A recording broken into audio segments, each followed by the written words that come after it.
Assalomu alaykum jamoat. Tutgan orozongizlarni Alloh taolo qabul qilsin. Ular bizning ustaxonada elektromurovey skuter o'ndashni boshladik. Zapchastlar olib keldim. Jo'qlarini izlab tovush harakat qilib o'tamiz. Zapchastlar bor.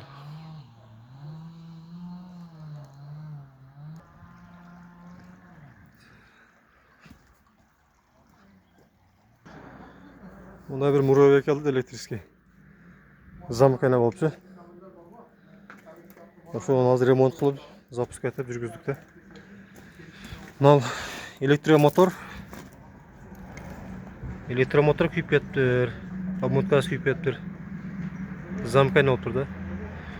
Bunun zamkayna bo'lishning sebebiga bu kontroller. Je mozgi deydi, o'sha zamkayna chiqib, bunlarda высокое напряжение berib qo'yibdi-da. Bunal hozir bu yerda 3 faza bo'lsa 3 faza. Mana 3. O'shoning bir fazasida постоянно zamkat etib qo'yib turibdi. Bittaynachi. Zamok ko'chirsang dag'in bittayna ketib turadi. O'shoning negizida buni kuyib ketibdi. Hozir shu o'kovini boshqa zamana qilib qo'ydim. 1200 wattlik elektromotor mana yerda. Onu qo'ydik.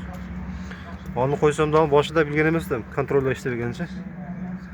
Hozir boshqa kontroller olib kelib qo'ydik uni. Jon kontroller. 1200 watt. Ko'rinadi. 1500 ekan.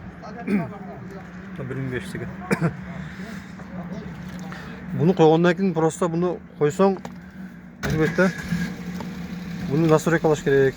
Обучениесі bor. Misal uchun mana ikki shtakerda обучение deb qo'ydi. Shuni обучать etish kerak. O'zining instruksiyasi bor-da. Ana mana xitoyskiy yozib, shu xitoyskiyda Google'dan перевод qilsa bo'ladi. Bu yerda buni usturovka qilgandan keyin adaptatsiya qilish kerak. Mana kontrollerda mana tok fazli motorga adaptatsiya qilish kerak. Datchiklarni o'qish kerak. Mana gazning ruchkasini настройкалайды. Bu yerda bor. Instruksiyasi bor-da. Instruksiyasi bor. Mana buni ulag'andan keyin bundan qo'shish kerak va plavni запуск deb qo'yadi. Gazni bosganda bunday plavni ketish kerak-da, sekin bo'lib qolsin. Buni samoobучение deb qo'yadi buni. Agarda buni настройкадан qilib olsang, unda motorni ko'rbatda bunday bo'lib yurib qolishi mumkin, joydan jilganda-chi, reskeli. Ya to'xtab qolishi mumkin. O'shunday ehtimollari bor-da. Negizda birinchi zapusklardan biri buni настройка qilib turib, обучение qilib turib, buni qo'yish kerak. Lan ko'targanda, zapusk qilganda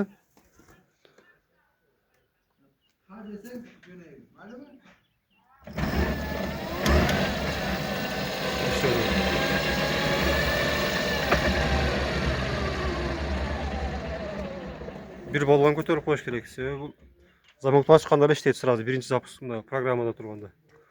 Bitgandan keyin o'chirib turib, mana programmadan chiqarib qo'yish kerak. Shunda ishlayveradi. Şu bu murovey yurdi, ishlaydi.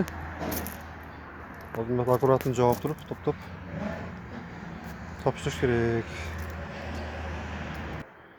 Bu bo'lsa elektroskuter. Elektroskuterimni remontga kelgan bo'lamiz.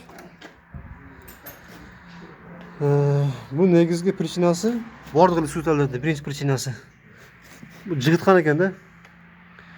Jigitxonda bu yerda zim bor, mana o'qning ichida zim ketadi. O'sha zimlar ochilib bitana bo'lganda zamkat etibdi, yurib qolibdi. Buni tekshirsam, uning ichidagi datchik qo'l deb qo'y, datchik qo'llarni ekosi kuygan ekanda. Ekosi ishlab qolgan ekan. Mana boshqa murovetkini qo'ydimda, ishlaydi. Hozir o'zimga olib kelib qo'yishim kerak bo'ladi. Ushul datchik qo'l ishlayversa, bu aylanmaydi. Bunday buksat etib joyga ko'tarsang aylanadi, joyga qo'ysang aylanmay qoladi. Shunday remontlarni qilib o'tamiz. Kontroller tekshirdik.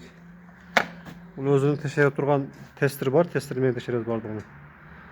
Datchikni, uni platani, mazgisini, motorning fazalarini tekshiramiz. Şu negizde. Bu yoqdan biri oturadi.